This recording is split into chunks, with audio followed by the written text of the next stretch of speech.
Good evening, Philippines. This is B99 News, and I am James McAvoy bringing you exciting news about human development. A professor in Pangasinan State University recently went viral in the psychology side of TikTok because of his new theory. Here is the clip of the lecture. We all know that children are inherently evil.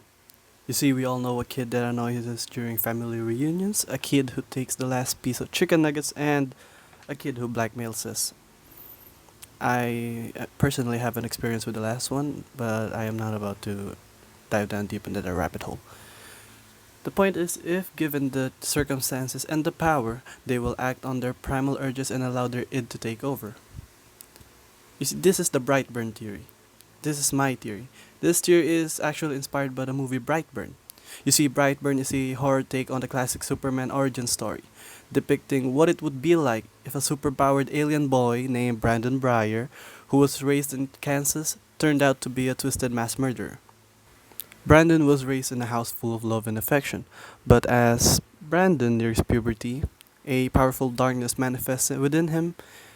You see, he was able to suppress these urges with the help of his parents, but with constant bullying in school and thinking that he is superior with his powers, he began to act on these urges and begins gruesomely killing people who he dislikes and who try to discipline him. The Brightburn theory is actually a mix of Freud's psychosexual development theory and Kohlberg's moral development theory. I hypothesize that each psychosexual stage has a corresponding moral development level. You see, in the oral and anal stage of the Freud psychosexual theory, it corresponds to the pre-conventional level, which is the first level of the moral development on Kohlberg. And phallic and latent corresponds to the conventional level, and the last stage, which is the genital stage, corresponds to the post-conventional level. You see, in Freud's psychosexual stages, the fifth stage is the genital stage, which ranges from puberty to death. The onset of puberty causes the libido and id to become active once again. I believe that this stage is the turning point in the child's life. This stage is where the child must determine whether to act on his raw urges or establish a balance between the id, the ego, and the superego.